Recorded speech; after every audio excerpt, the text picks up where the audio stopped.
Here, folks. All sports, all plays. All sports, all plays. All sports, all plays. 365, we making a plays. You talking the game, get you through the days. We're eye in the court, the dime in the lane. Variety, topics never the same. All presentation, sports information. In the airways, taking the nation. All sport, all plays, like working your faces. Grace up the field, so tie the laces. All sports, all plays. All sports, all plays. Network. We on top of our game. All sports, all plays. All sports, all plays.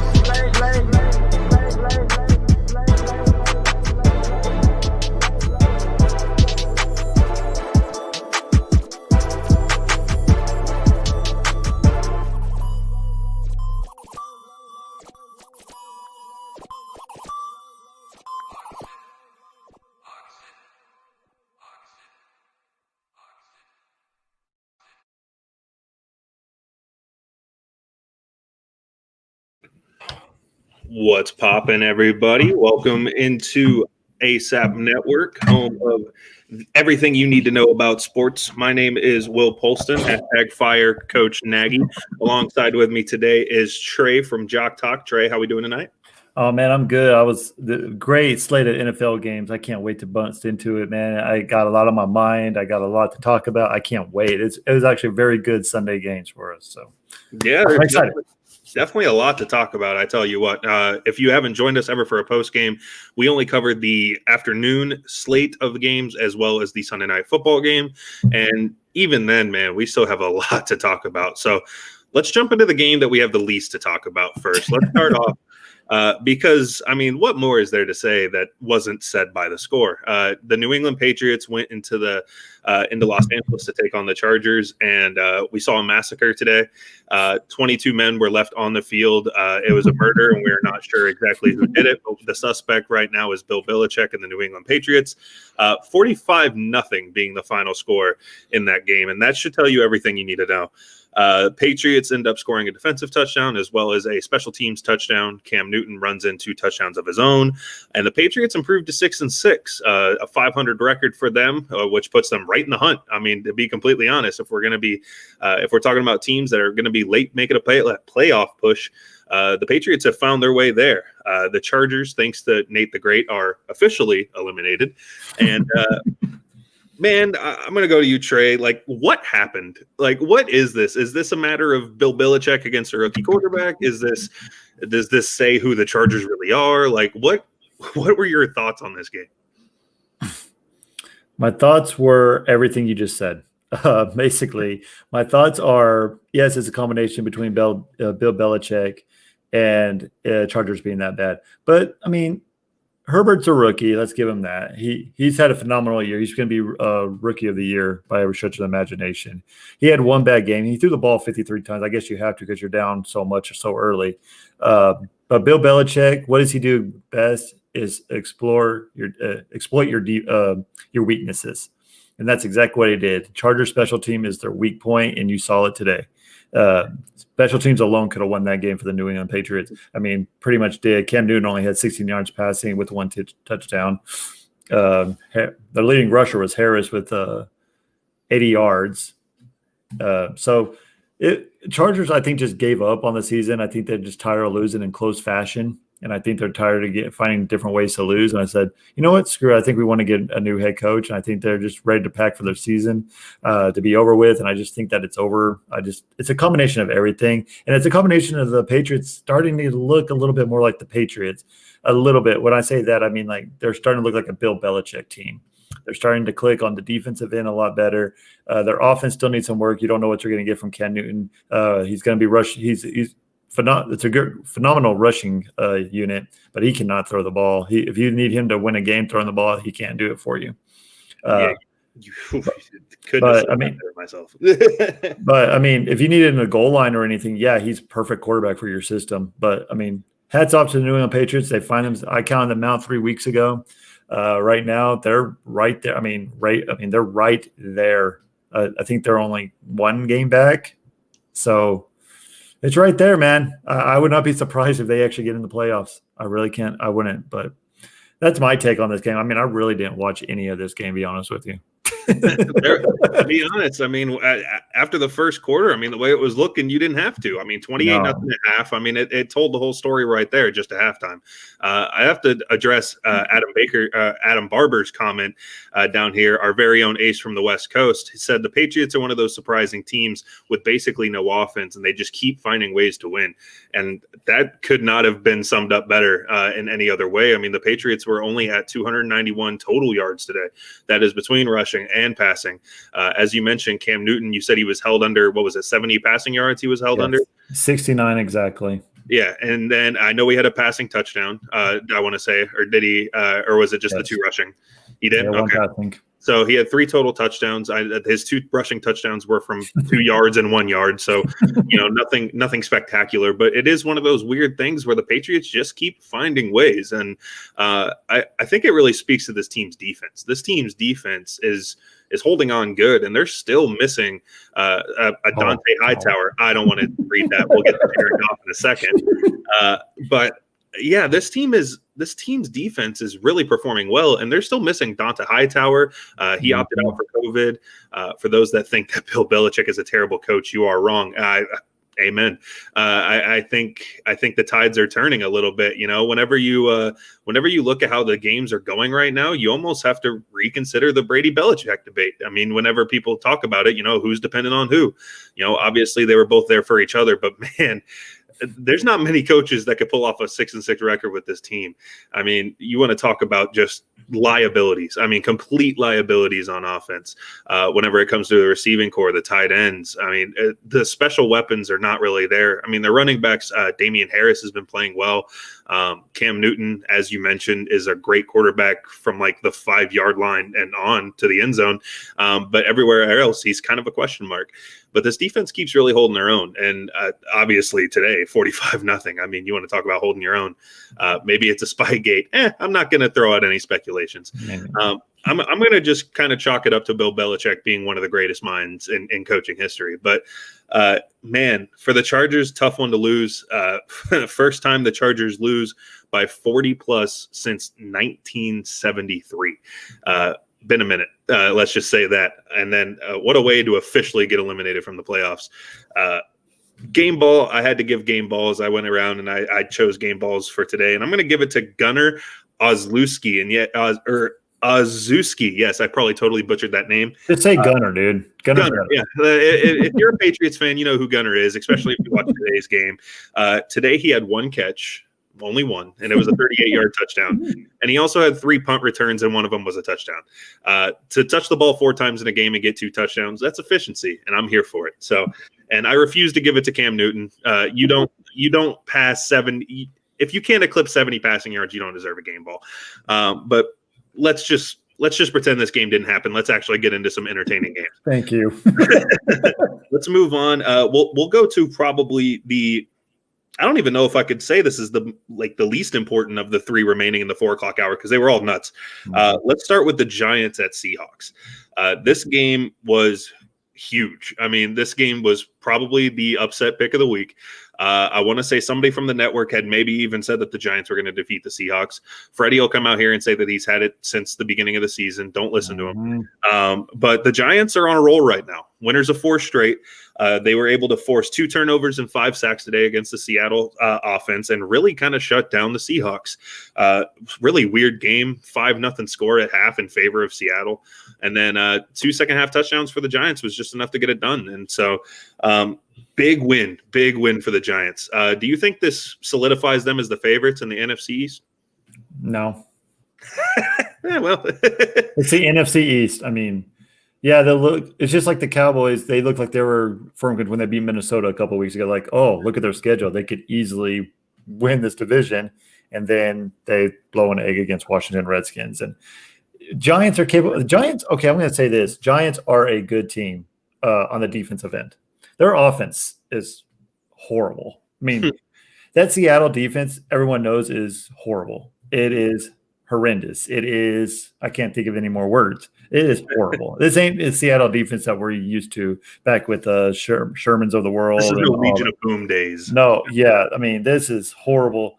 and they only got 17 points. Yes, I know Danny Dimes wasn't in there or anything like that, but Danny Dimes wouldn't even done anything either. I know they're injured on the off. I know they don't have Barkley. I know they don't have a lot of their weapons as well. But I mean, Colt McCoy only had 100 yards today, Did nothing. passing, and he was considered the game player, whatever, the player of the game, and that is sad. Who really won this game was the rushing attack for the New York Giants. That rushing defense for the Seattle Seahawks is horrendous. I can't think of another word than horrendous today. But they had almost 200 yards rushing today with the leader of Galliman. He only had 16 carries for 135 yards. His longest run was a 60. But could we talk about Russell Wilson not being an MVP candidate anymore? Yes. He's had horrible games after that Thursday night game against Murray when we thought that was going to be the MVP showdown. It's a two-man race. Let's just be honest. And I hate to say that. I think it should only be a one-man race, but we got to throw Aaron Rodgers' name in there because he is having a good year by every stretch of the imagination. But I think that's more of a system-wise and everything than anything else, but we'll get into that a little bit later. But Patrick Mahomes, he's showing the world why he's MVP. He had a horrible game tonight, and he still had over 300. He almost had 300 yards passing. He should have had 2 touchdowns because Tyreek Hill made a unbelievable catch, and he didn't even realize he caught it until it was too late. But to go back to your question, the NFC East is just wide open. I think the Philadelphia Phillies are out. I think they threw in the white towel today when they put Jalen Hurts in. I think they want to see what he has for the rest of the year, see what they need to move on with. Dallas has the easiest schedule out of all the teams, but you don't know what you're going to get from Dallas.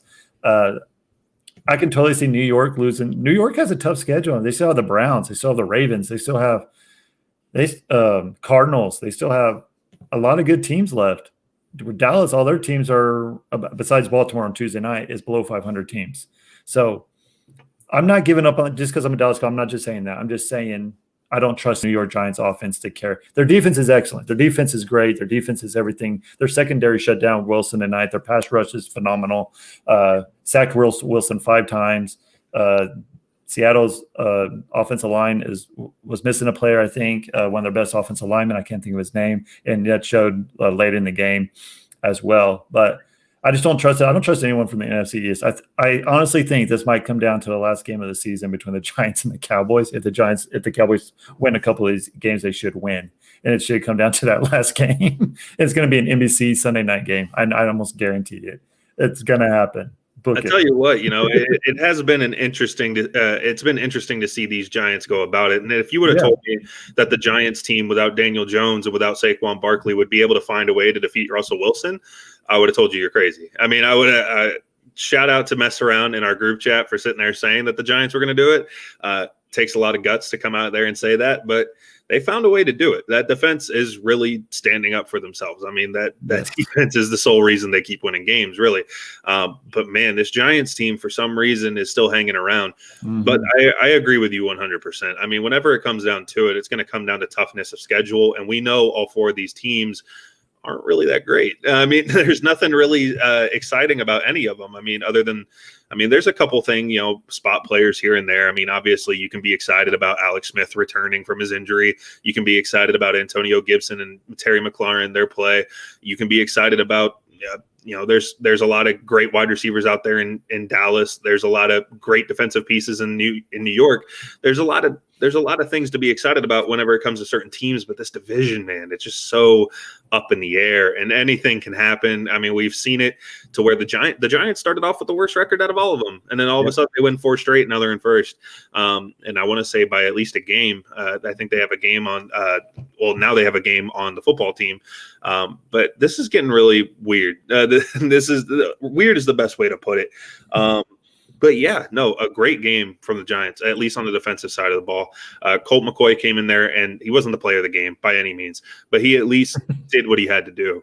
He did enough to keep them in it. And so shout out to him. My game ball went to Alfred Morris. You talked about the rushing attack, and he only had 45 total yards for the whole game between rushing and receiving, but he had 2 touchdowns. And ultimately, 2 touchdowns beat the Seahawks, at least today. I mean, if I could give a game ball to the entire defensive front, I would. Holding Russell Wilson, I want to say, to about 260 and a touchdown and a pick. I mean, that's really good to do. But you mentioned this the MVP debate, and I saw a comment on here about Josh Allen. What do you think about Josh Allen? Do you think would you say he's at least number 3 now above Russell Wilson? Or what's your opinion on Josh Allen, Russell Wilson? Like, where do you see them in the MVP race? Right now, I still have Josh Allen behind Russell Wilson. I have to see what he has to do against because he still has Pittsburgh coming up next week on Sunday Night Football. I want to see what he does against that number 1 defense because Russell Wilson right now he's basically the whole offense. DK Metcalf, we all know what a beast he is and everything, but I mean he has no running game. Russell Wilson doesn't. Their leading rusher today was Carson with 65 yards, and then Russell Wilson was second at 45. He is their rushing attack right now. Hyde only had 2 carries for 1 yard. So the whole team had 100. But right now, I just think that Russell Wilson, I think he had a strong start, and I think it's starting to see it take a toll on him. I think teams are starting to adjust to him, how to beat if he doubled Metcalf and get Lockhart, whatever his name is, from Kansas State. Lockett, yes. If you get him, he's not the same receiver as he was in the past. You're just seeing Russell Wilson kind of get burnt out a little bit, I think. He was making some ridiculous throws. Like that last play, I don't know what he was thinking. Throwing a Hail Mary. He just needed a first down. He wasn't giving his receivers a chance. He just looked – but Josh Allen is having a phenomenal year. I was down on Josh Allen. Josh Allen, I'm like, what were the Bills doing picking this guy up from Wyoming? He's not anything spectacular. But my gosh, he can run the ball. He can run you over when he runs the ball. He's showing that and I didn't realize this. He never had a true number 1 wide receiver, but Bills made a great trade in getting Stephon Diggs, and you can see how much better he is. And then you put that running game with him with that talented defense. You're just showing that the head coach and the offensive coordinator for the Bills are doing a phenomenal job with Josh Allen. He is the future of the Buffalo Bills. I just think that I think he's not going to get any votes because he plays in Buffalo, and that's not a strong media market per se.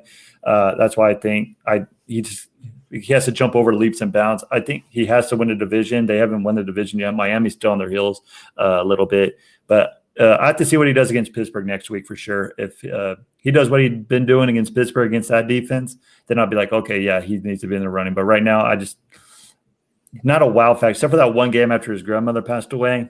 I can't remember who they were playing, but he had 450 yards passing or something in that game, 4 TDs. Yeah, he's playing really. Talk about a quarterback that never just stayed level. He's actually progressed each year, and you saw what he did in the playoffs last year. They actually should have beat that Texans team. He had a phenomenal first half. So, Seattle, you're right. It was Seattle, but I still have Russell Wilson. He had 2 bad games in a row, but. Man, you can't have bad games. I mean, with Rodgers and Mahomes doing what they're doing right now, right. and Wilson has 12 or 13 interceptions on the season already, and Mahomes and Rodgers have 6 combined. I was going to say nowhere near that. So, me, whenever I'm looking at it, I honestly would put Wilson at 4 behind Josh Allen. I think Josh Allen's my number 3 if we're not going to include running backs and everything. Obviously, honestly, I would have said Derrick Henry, but he got stymied today. I mean, he got shut down, locked down, absolutely. And we see what the Titans are without a run game. Yes. But whenever it comes down to it, whenever I'm looking at it, Josh Allen, I love the fact that you said that you were like so questionable on him and you were just so confused by what the Bills were doing, because I loved Josh Allen coming out of college. I loved him. I was so excited for him. Gunslinger, crazy strong arm. And you are so correct whenever it comes down to it. He never had a weapon, and he's really made progressions. I mean, he started off his first season right around 2,100 yards. Last season, he threw for just under 3,000, or not under just 3,000, just over 3,000. And this year, he's got just a couple of games left in the season, and if he passes 62 more yards or so, he sets a new career high. Still a very small career, obviously only his 3rd year in the league, but definitely making improvements. And whenever it comes down to it, you talked about the running game. Josh Allen's only about 160 rushing yards behind his leading rusher, and he still has 3 more rushing touchdowns than any other rusher on that team. Just because of Josh Allen, man, I have to put him at 3 just because of the team he's on. I think he may get some MVP votes. I'm not sure exactly how the MVP voting works. I don't know if you only vote for number 1. If you only vote for number 1, I don't think you will. But if you have to pick like a 1 through 3, like a 1 through 5 like they do in the MLB. Well, the MLB does 1 through 10, but Yeah. if you do something like that, then I think Josh Allen will get some more votes. But obviously, I don't think he's up there with Mahomes and Rodgers. I think that's easily a two-headed race whenever it comes down to it. But I will say this: I think the media votes for MVP. Am I right on that? I think you're right. So the media, this is what I hate about the media voting for like MLB. I mean, we saw it in MLB. I know it's totally different writers and everything like that, but we saw the Hall of Fame vote, and that's all writers. There's no reason that Derek Jeter should have not been 100% unanimous MVP. That was one writer. It had to be that one guy. I mean, but so that's the same thing in the NFL that I'm thinking of right now. Russell Wilson's never received one MVP vote ever. Nuts. And I think this year a lot of writers have him winning the MVP, and I think they're so set in their ways and they don't want to be wrong at anything. I think that's why I still have Josh Allen, because no one had Josh Allen doing this good this year. Right. I certainly didn't. I thought he would make progressions better, but I didn't think he was going to be like this. But he's doing a phenomenal. But if he does good against that number one team in Pittsburgh, undefeated team with that defense, with Fitzpatrick and those boys out there, I'm telling you, he might jump up even past number 3. He might go to number 2. Depends. Honestly, Josh Allen, if he can do just under 250 yards a game for the remainder of the season, he's going to pass 4,000 yards, which will be a great stat for Josh Allen. A big progression in his game by far. But Buffalo is definitely out there leading that division right now. They have Miami hot on the tail, but it's still. To be fair, it's only week 13. It's still a long season. There's still 4 weeks to go. A lot can happen, especially with these two teams as close as they are. But let's move on to the next game. Let's talk about the Rams taking on the Cardinals. Poor Jay Ness couldn't show his face today, and I understand why. Actually, don't know why he's not here. But, his Cardinals were able or ended up dropping one in a divisional game to the Los Angeles Rams. The Rams defense showed up yet again, as we all expect, but for the first time, maybe all season, both sides of the ball showed up for the Rams. And it really was honestly terrifying. I've said this before, and I'll say it again. The Rams can be easily a top 5 team if both sides of the ball show up, because this team has weapons whenever it comes to offense. They've got multiple running backs that can get it done. Cooper Kupp, Robert Woods, they've got great weapons whenever it comes to wide receivers. Jared Goff's the flip-floppy one. The offensive line does just enough, and that defensive front is one of the best in the NFL. But, man, this team looked good, dropping 38 on the Cardinals. But before we talk about the Rams, we need to address the Cardinals, because the Cardinals are a Hail Mary away from losing 5 straight. They've lost 4 of their last 5, and due to a Minnesota win earlier this day, they were falling back. They fell out of the wild card spot. They're now sitting at number 8 with Minnesota jumping into the 7th spot. Do you think the Cardinals are done? Do you think this is going to be the loss that really kind of puts them out? Or whenever you're looking at it, do you think the Cardinals still stand a chance? Cardinals are the one team. That's why I didn't trust them. That's why I had them in the playoffs, but I think last week I had them actually not going to the playoffs just because they're so Jekyll and Hyde. That is a Jekyll and Hyde team. They look phenomenal one week, and then they look like that Dallas Cowboys the next week. You know what I mean? Yeah. Like, we're literally talking about 3 weeks ago, him and Russell Wilson competing against for the MVP, Murray and Wilson. And Murray, I don't know what's gone on. I don't know what got to his head. I don't know if people just figure out how to play him. I don't know if it's because of that great Rams defense. I don't know if it's because of the I don't know. I really don't. And I love Murray, but he only had 173 yards today. He had 3 touchdowns, but I mean, the Cardinals as a team do not have a running attack. I love Cameron Jake. He's a phenomenal. I think Edmonds should be a great running back, but he only had 49 rushing yards. The team total only had 92. So combine that, he had no offense whatsoever. And then the win right in the second half, I can't remember what quarter. I think it was early third quarter that Murray, they were driving the ball down and they're fixing to go and take the lead or tie the game. And Murray fumbles the ball and momentum just shifted all the way out. But this Cardinal team is too Jekyll and Hyde. I love Cliff Kingsbury as an offensive coordinator. I don't love him as a head coach. He's an offensive genius. He knows how to run a great offense. You saw that at A&M when he had Johnny Manziel. You saw it at Texas Tech with all that, but he's never had a good he's not a defensive guy, and you can tell that defense needs some help. That defense is horrible. That defense is not back when Patterson was back in the cornerback, back when his heyday, whenever he was intercepting all the pass. That's not the same defense anymore. But I don't know. I honestly, I know they still have like over a 55% chance. I don't have their schedule right in front of me. I know they still have to play. Let me look that up for you. Yeah, I know they still have to play Washington. They can win that game. I know they have to play some. I think their schedules. I think they only have one division game left or two. Or I can't remember. So the Cardinals for the remaining, for the remaining of their schedule, they take on the Giants, who are hot, the Eagles, the 49ers, and the Rams again. So one division game left, right? 49ers and Rams too. 49ers, I'm sorry. Yes. Okay. So 2-2. I can see, man, I just don't, and I don't, who they're chasing is Minnesota. Minnesota, I don't trust either. Yeah, that's fair. I mean, Minnesota barely beat a Jacksonville team, which looked like a horrible way to win a game yet early. Like it was like, oh my God, we barely won. But hey, if you look, they're in the playoffs right now after that win. A win's a win in the NFL. I don't care how you get it. Yeah, you can be depressed and how you do it, but a win's a win in the NFL. And the Vikings don't have an easy schedule. No. I think they play. They've got Tampa Bay. They're 2-2. They've got Tampa Bay, Chicago, New Orleans, and Detroit. So they go 2-2. Yep. Well, might go 1-3. It depends on Chicago. Depends on what Kirk Cousins you get from. But anyway, I'll talk about that later time. Sometime other time.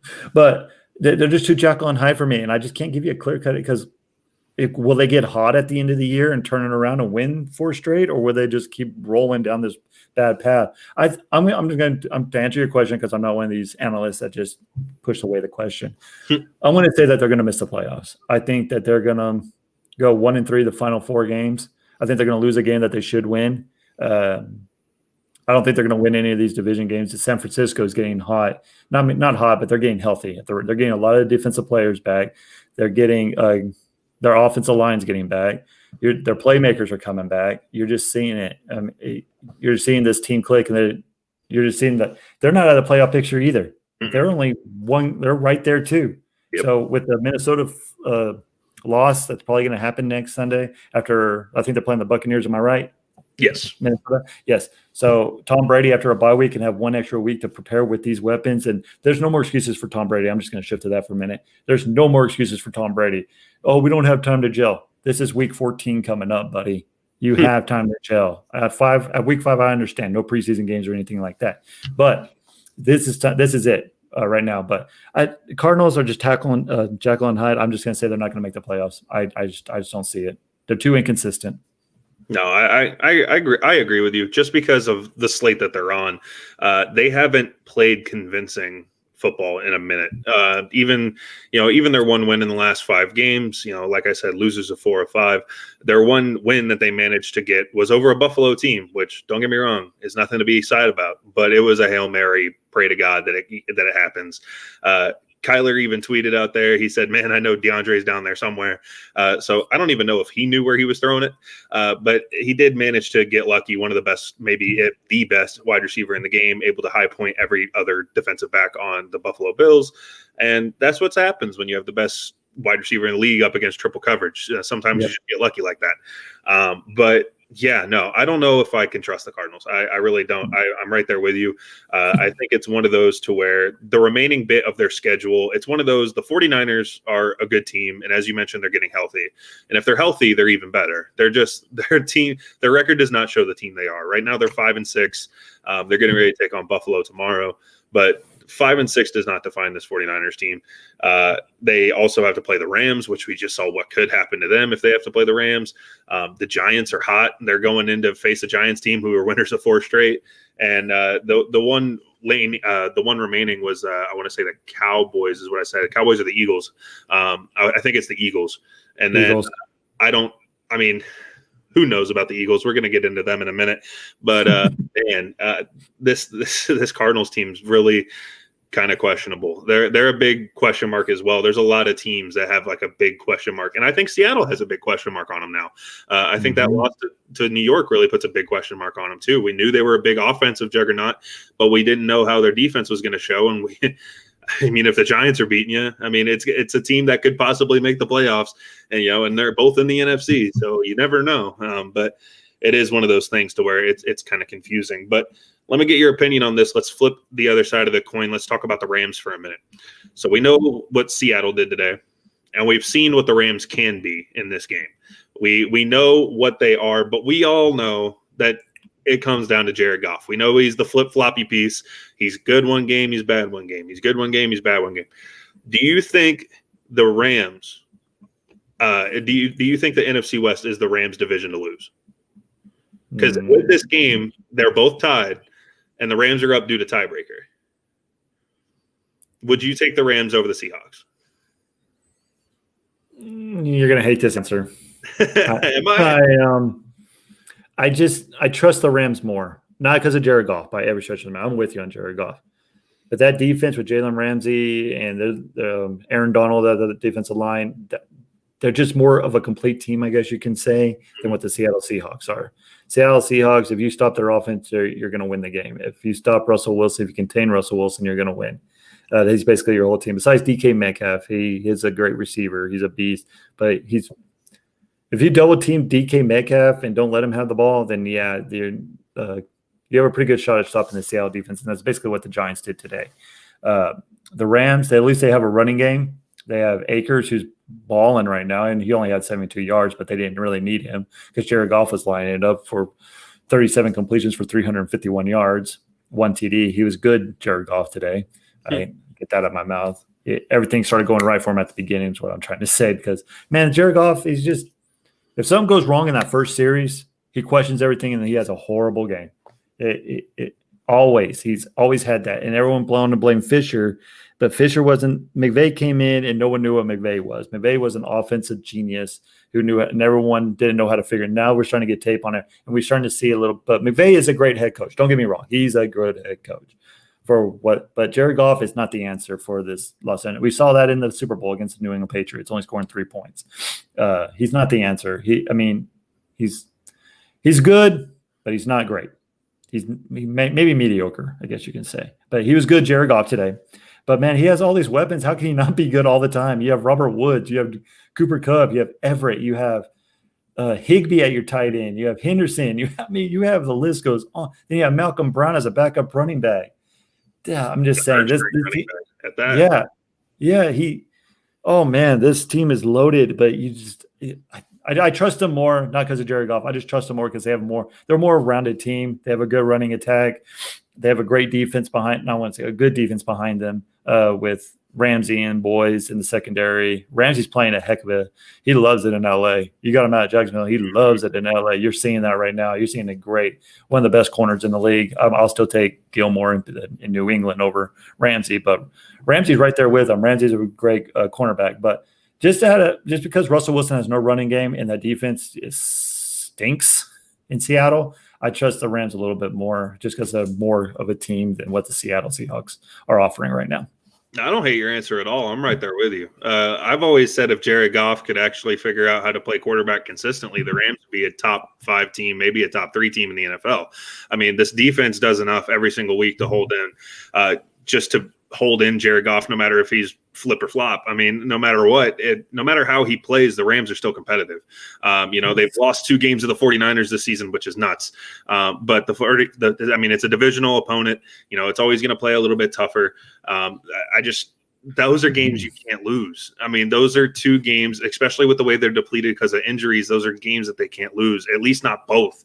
And that's the one thing that leaves me a little bit of bad taste in my mouth. And I know if you go look at the stats of Jared Goff in those games, they're not great. Like I said, whenever I tell you he's on, he's off, he's on, he's off. Next week, don't expect him to play good. Like, honestly, do not expect him to play good. If he has back-to-back, maybe 3 – if he has 3 good weeks in a row, I will come on live and eat my words. But I do not trust this man to throw 3 straight good games. I just don't do it. whenever it comes down to it, it's really going to be the defense bailing them out. And I think the defense of the Rams, I'm right there with you, is so much superior than the defense in Seattle that I think it has to be their division. Whenever it comes down to the tiebreaker. Again, I don't have the schedule right in front of me, but I still trust the Rams more. But I will say this, I think out of the scheduling, the Seattle Seahawks have the easiest schedule in the NFL. I think they still have the 2 or 3. They have 2 against the NFC East. That's all they have in the division. So, but we saw they lost to the Giants today. That was supposed to be an easy win. I think they have Washington and Philly. I think I'm not 100% sure, but I know they had one of the easiest schedules behind the Packers in the scheduling wise. So it's right there in front of them. But man, I just don't trust the Seahawks, and that's hard for me to say. I love Pete Carroll as a head coach. I love what he brings, but that's not a good. Okay, let's just look earlier in the season. Seattle Seahawks should have lost to the Dallas Cowboys. They should have lost to every team that they play. They're always in one possession game because of their defense. It wasn't for Russell Wilson, DK Metcalf, a lot of those games, the Seattle Seahawks probably wouldn't even be where they are right now. So just by that alone, I eliminate them from being the favorite in this by every. So that answers your question. To answer your question there, Brandon Herrera, you asked what 3 good games would be for Jared Goff. Give me 300 yards as a quarterback. I would say that's a good game, and don't turn over the ball. If you're going to give me, I know not last week, but the week prior and in the 2 other weeks before that, he had 300 yards 3 consecutive weeks. But in 2 different games, he had 2 turnovers, and that's not good. I mean, if you're going to be throwing the ball 300 yards and you're going to have 2 turnovers, but you're probably getting all those passing yards because you're behind. Okay, like actually show me that you're going to play a good, competent game and make the right decisions and don't force any bad throws. I mean, they have the weapons to where you don't need to do that. I mean, yes, I understand interceptions happen, bad decisions, it happens, but you can't flip-flop so bad because the Rams haven't lost a game this year because of their defense. I don't, at least off the top of my head, I don't think they have. I'd have to look more into that, but I would almost guarantee you about a 95% chance that their defense has not been the problem in any game. That's the reason why they're still up there in about top 5 defenses in the NFL. You don't do that if your defense is allowing 40 points and 400 yards. That's not the thing. So whenever it comes down to it, I like the Rams more in that division. I think it's theirs to lose, but getting to the end of this game, this is where I'm going to get sick. The game ball, Jared Goff. You have to do it. You have to do it. I had to. I mean, I really did. 37 for 47, 351 passing yards, 2 total touchdowns between a passing touchdown and a rushing touchdown. Jared Goff really did play. He really did do his thing. He did exactly what he needed to do. And this is what happens. If you can get good Jared Goff, this team is disgusting. This team can put up 38. This team can almost put up 40. And this team can stop you defensively too. It's just what Jared Goff are you going to get? And I've seen it flip-flop too much. And he's just not consistent enough. And I don't know how much I like him in the postseason. But I tell you what, I'll take that performance out of a quarterback any day of the week. And game ball has to go to Jared Goff. Yeah, and to answer your question, they have New England Belichick and the New England Patriots Thursday night, who are in need of wins. Yes, it's going to be an interesting one. I mean, it is one of those things. I mean, and that's a team. That's another defense that you can't not show up against. I mean, they're going to find a way. I mean, for some reason, like Ace said, they're going to find a way to win. They're going to find a way to do it. For some reason, no matter how bad their offense stinks, they keep finding a way to get W's. And right now they're at 500, which they have no right to be.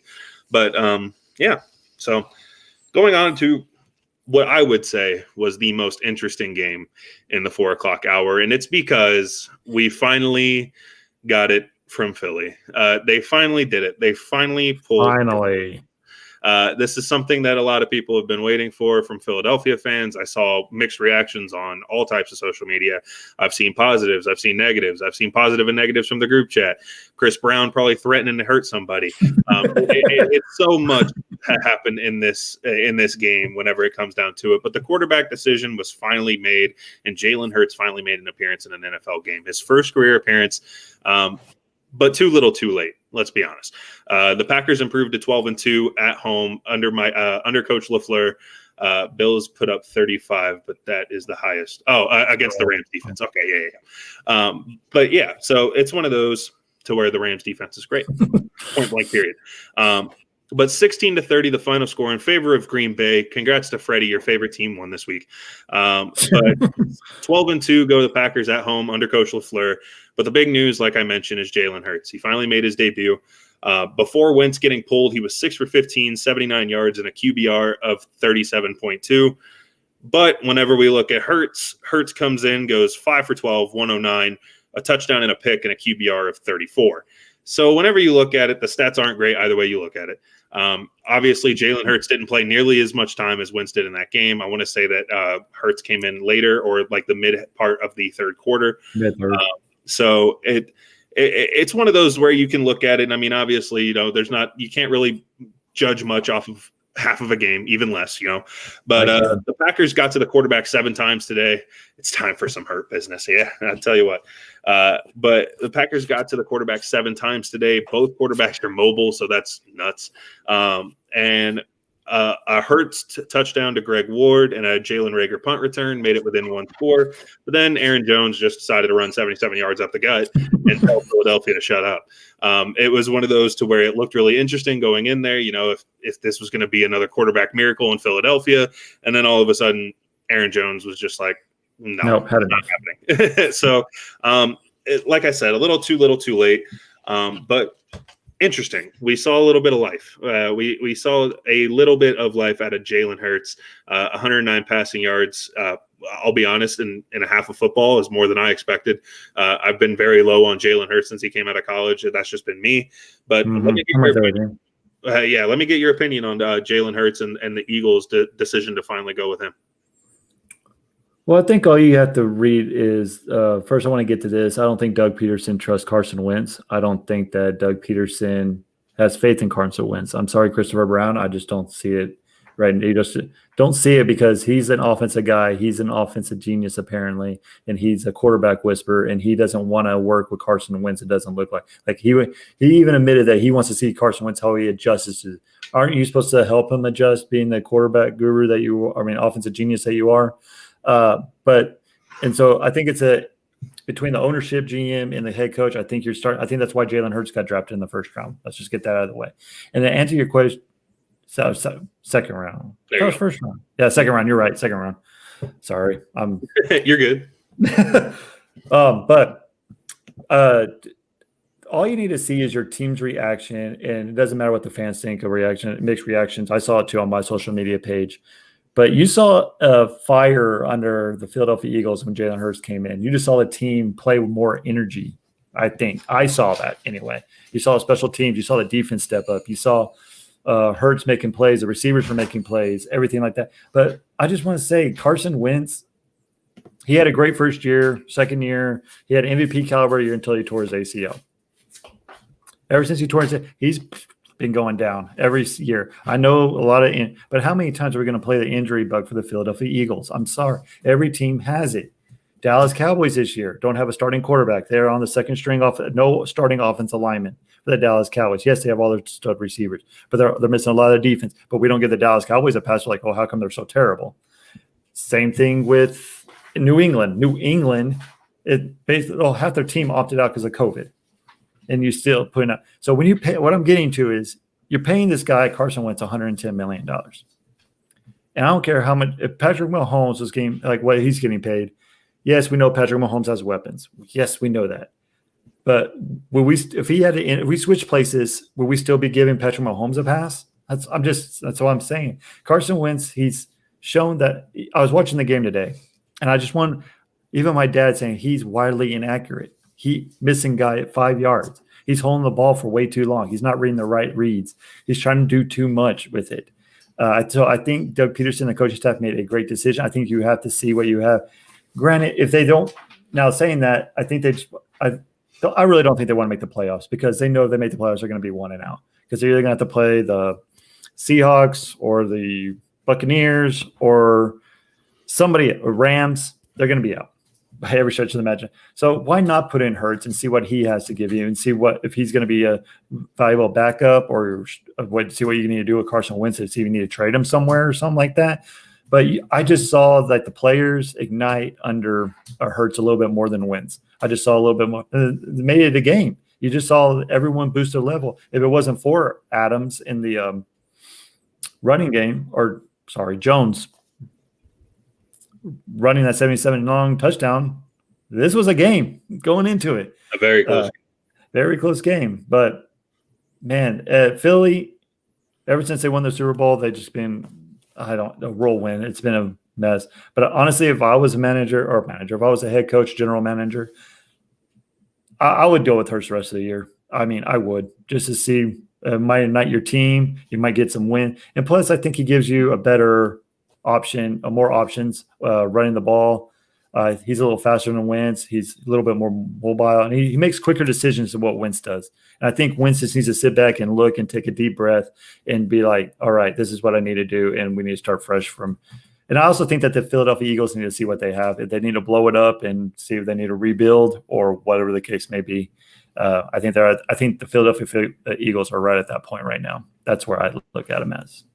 I think right now, with the fact that they're kind of falling behind, Broncos have a lot of injuries. Yes, there's a lot of teams with a lot of injuries. Exactly. It's one of those. I mean, yes, there are some teams that are more affected by it than others when you look at the 49ers, when you look at Philadelphia.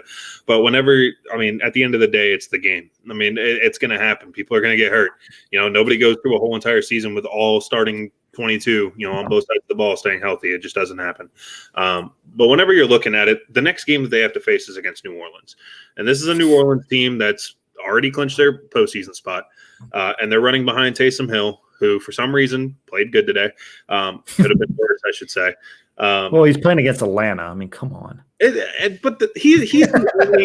only Atlanta's the only team that's seen him before and played him again. Okay, I would think that some kind of adjustments would be made, and I was wrong. And you would think you were wrong with the Atlanta Falcons. I know I'm wrong. There's no thinking. But no, I mean, this was embarrassing. But anyway, this is going to be an interesting game, and I think if I'm Philadelphia, I'm gonna sit there and do what you say. I think I'm gonna go Hurts next game just to see what happens. But the problem is a really good Saints defense, and it's gonna be interesting because Taysom Hill, yes, he's a spot filler. Yes, since the last 2 years between the stint of Taysom Hill and Teddy Bridgewater, the Saints are 8-0 without Drew Brees. They haven't lost yet. It's nuts. It's a little weird, but it's crazy how they make it happen. Sean Payton's an offensive genius.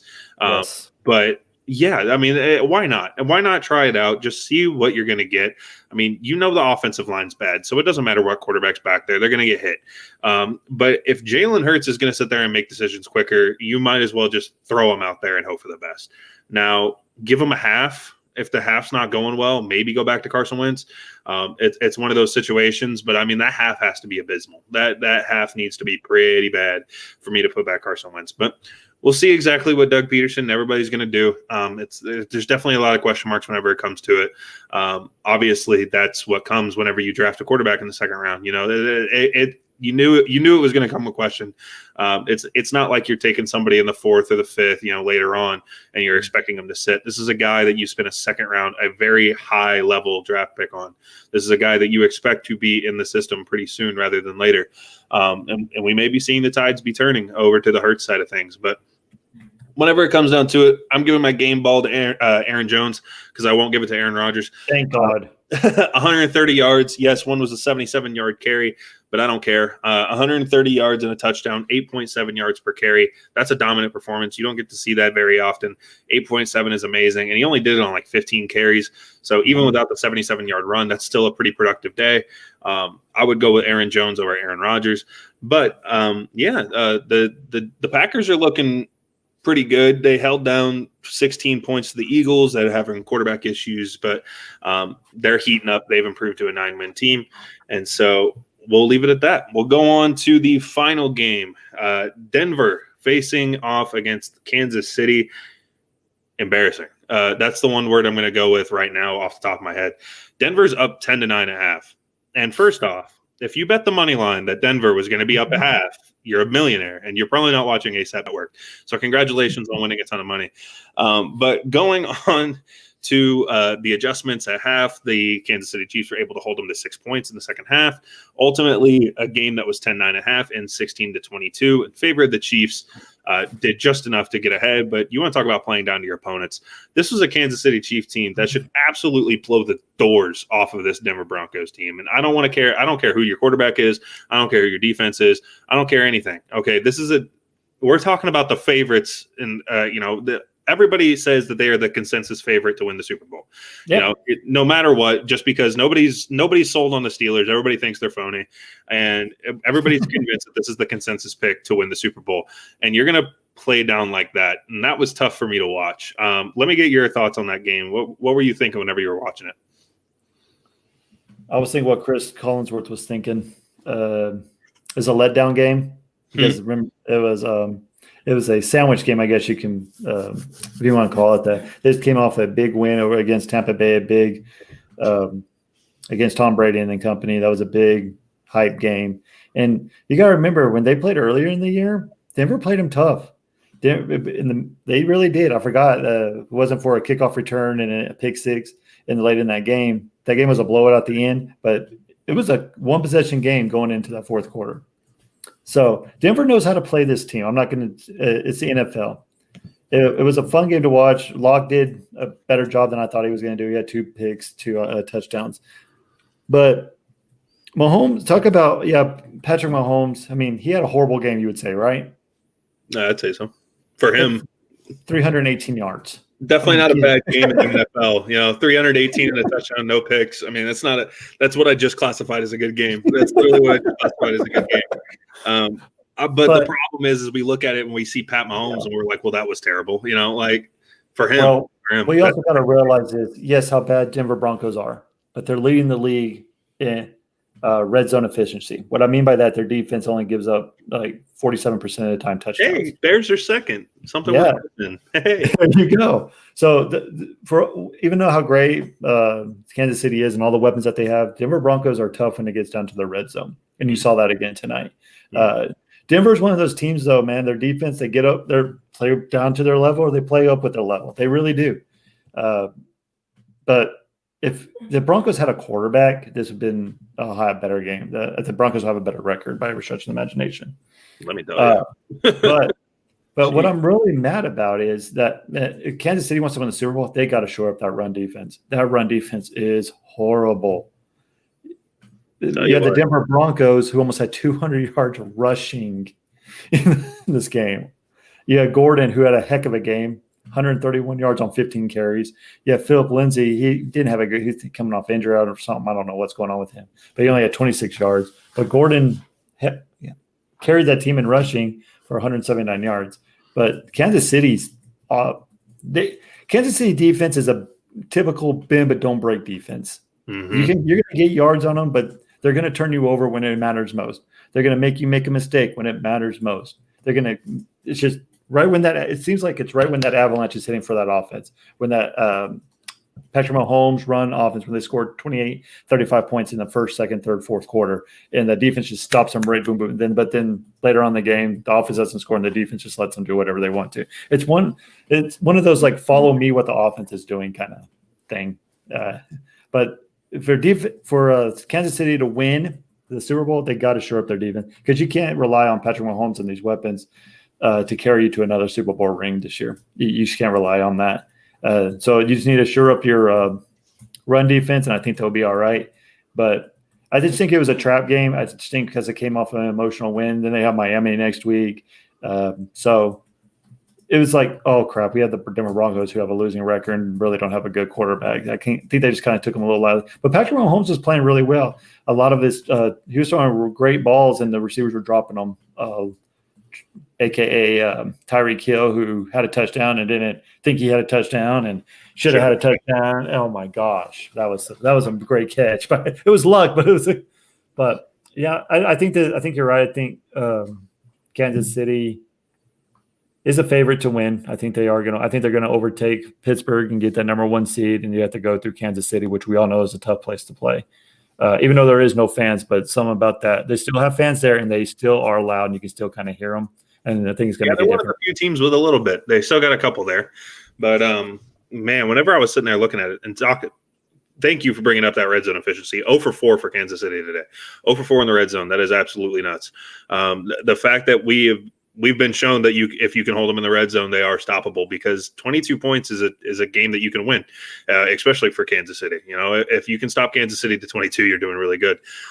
But their one touchdown was a 20-yard pass, so just outside of the red zone, literally just outside of the red zone. But whenever it comes down to it, Kansas City, yes, you're right. I think they're still the favorites for it. And it's interesting because, like, you know, we talk about the Steelers, we talk about who they are, and maybe it's just because the Chiefs have repeated, or not repeated, but the Chiefs are the reigning champions. And I feel like this is kind of like brings in a little bit of, double standard, because we always look at the Steelers and we talk about, oh, they're 11-0, phony, all this, all that.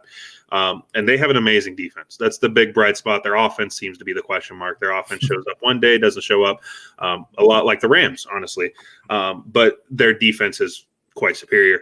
But whenever it comes down to it, they've played a combined record of teams that's like absolutely abysmal. I think they have like 32 wins and like 50 some losses between. I think it's 47-66, something like that. It's 20 games difference. And whenever you look at whenever the Chiefs were taking on who the Chiefs have been taking on, I saw a thing that said that the Chiefs were facing opponents that were 33-50 combined. And it's one of those to where, like, it's double standard, because whenever you're looking at it, they're both playing terrible teams. I mean, what they really are. They're both playing bad, but it's one of those. I think it's just because we've seen the Chiefs before. We know who the Chiefs are. And last year we didn't get to see who the Steelers really are, because they didn't have Big Ben. They ran with Duck Hodges and they ran with Mason Rudolph. But this was still an 8-8 team without him, exactly. Which is nuts. So to get your franchise guy, literally the guy who's been running your franchise since 04, maybe even earlier than that, is the guy to finally get him back and to keep running things. And now they're winning, and everybody's still going like, yeah, well, they're not going to win. It's funny to me, but it is what it is. We know who the Chiefs are. We know the Chiefs have the ability to blow the roof off of the place every single day whenever they get in. But this game really took me by surprise. I'm not going to lie. So yeah, just a weird game, a weird Sunday night game, and a game that I had looked at on the paper and I was like, there's no reason this should be a Sunday night game. And then not at all. And for some reason, it honestly still, like Nate said, it was still an entertaining game to watch. I'm not going to lie. But I'm going to give – Go ahead. No, I was just saying, I kind of felt like this was going to be a good game just the way the NFL Sunday game went. They went. You had Jacksonville, who should have been Minnesota.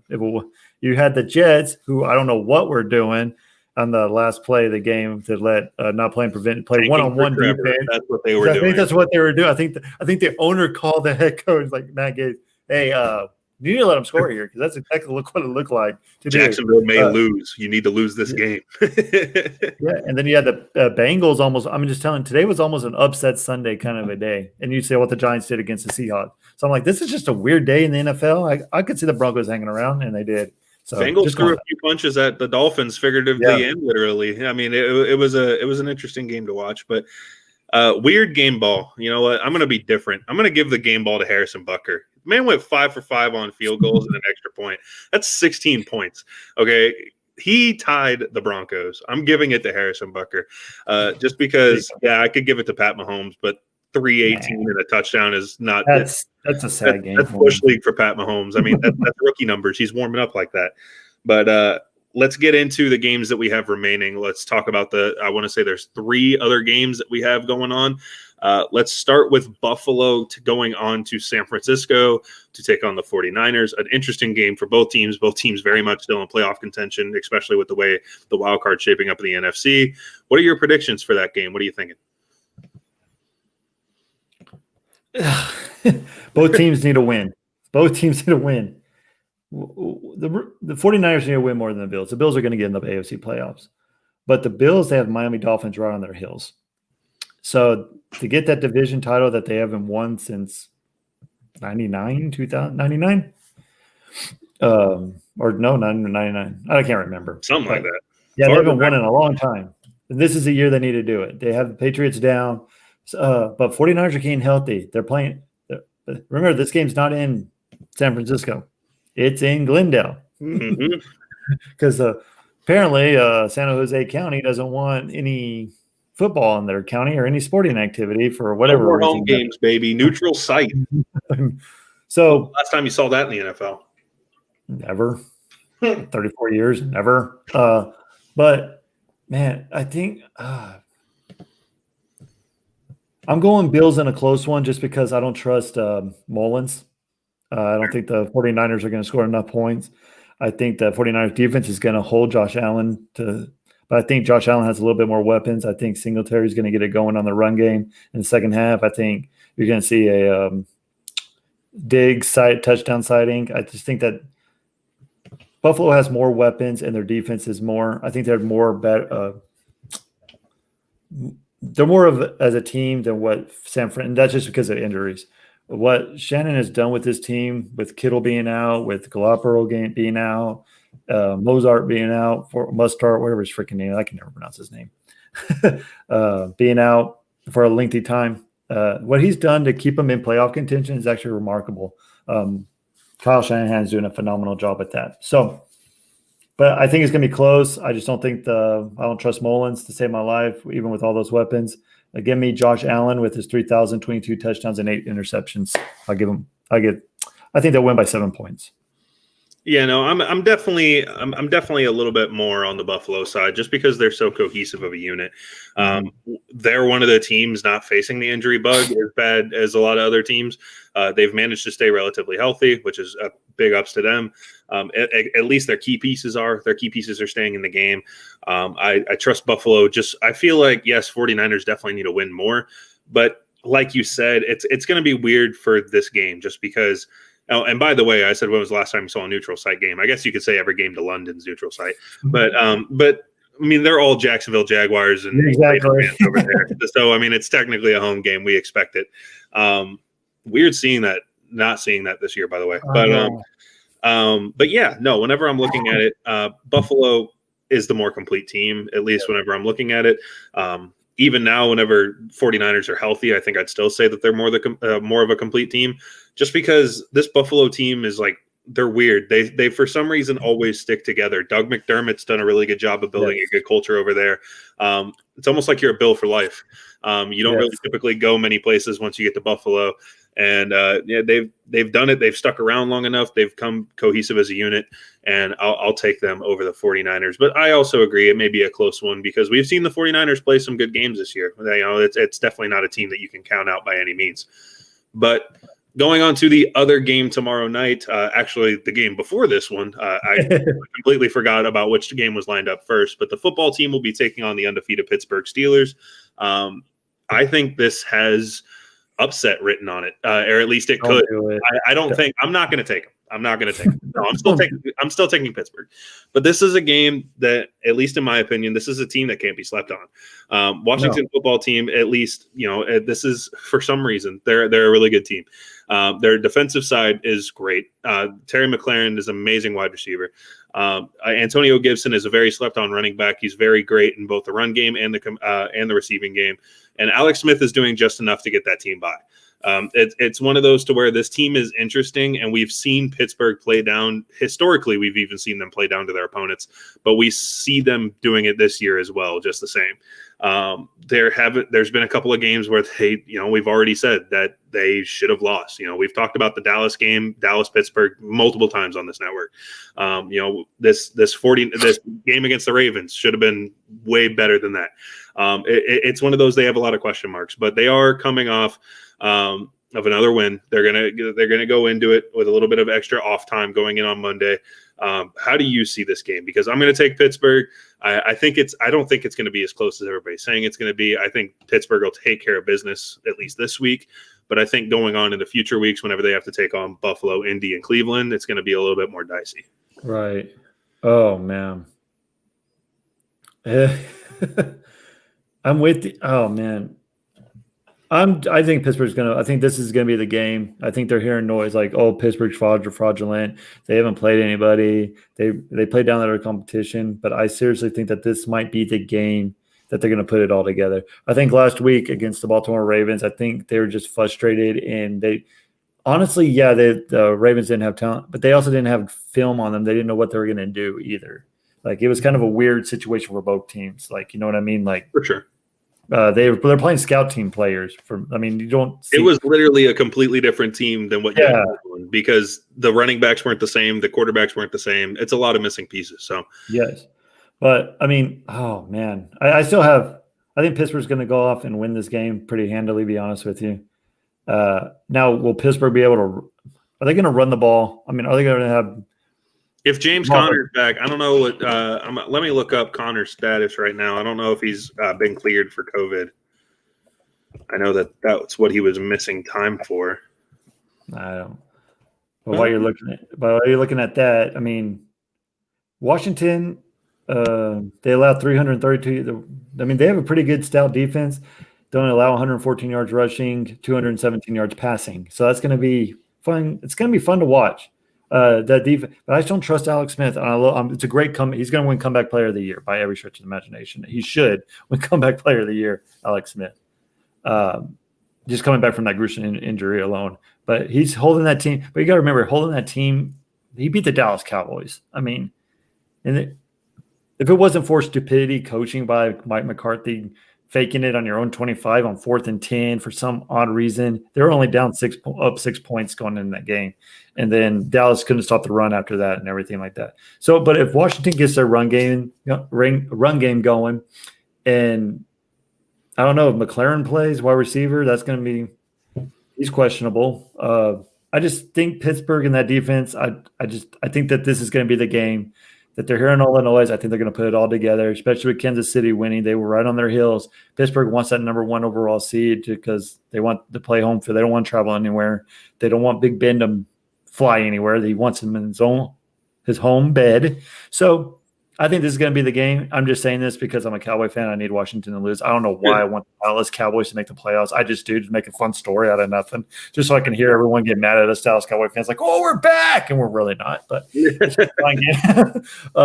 But no, I honestly do think that Ben Roethlisberger, I think he has too much weapons. I think you have Claypool. I think you have Juju Smith-Schuster.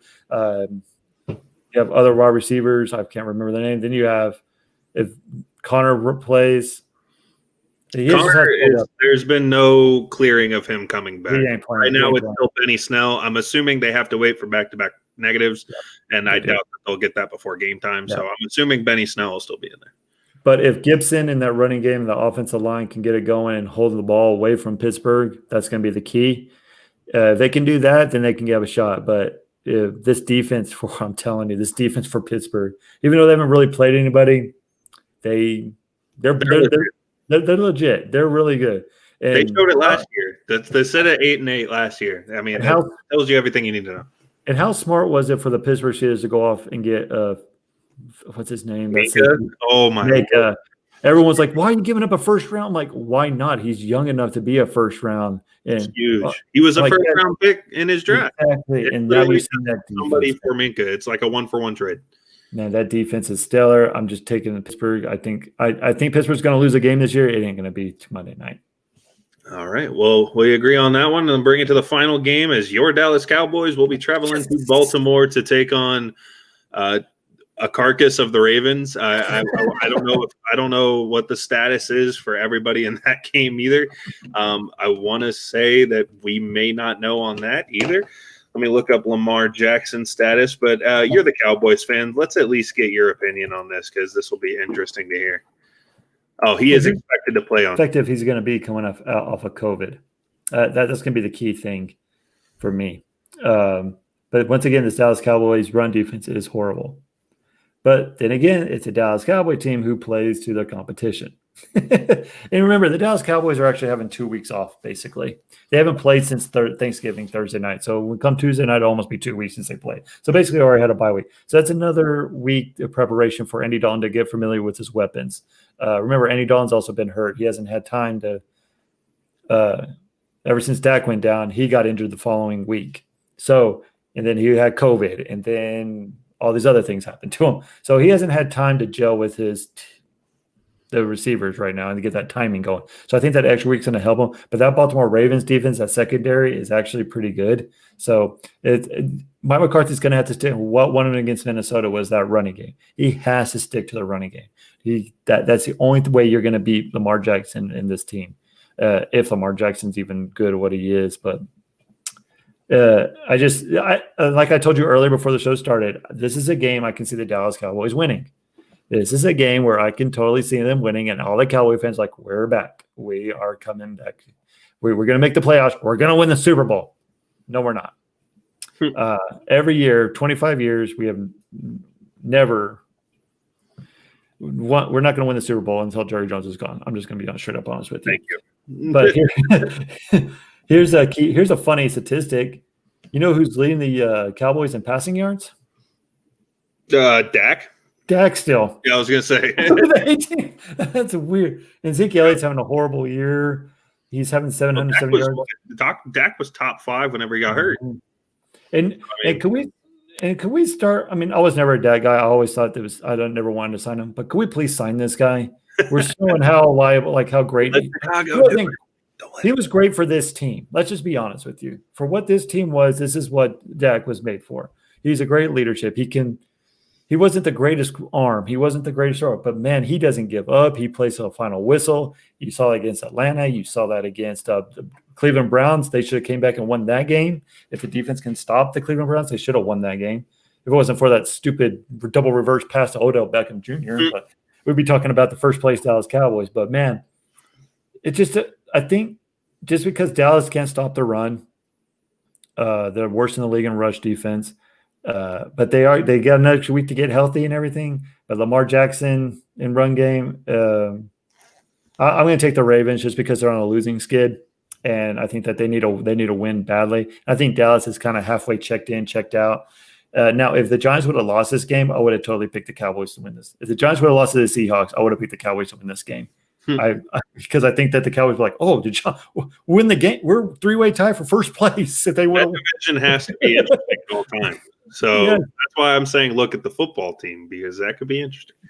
Yeah, but no, I'm right there with you. I don't think. I mean, it is one of those things to where for some reason Dallas is finding ways to at least look competent in a lot of games, despite a lot of injury issues between their O-line and their quarterback. And this defense playing as bad as they are. I mean, they've got some great pieces on there, and I don't know if they should be playing this bad. But man, I tell you what, it's going to be interesting to see how the Baltimore Ravens bounce back, because they are in more of a need of a win than anybody. They are on danger of missing out on the playoffs as well.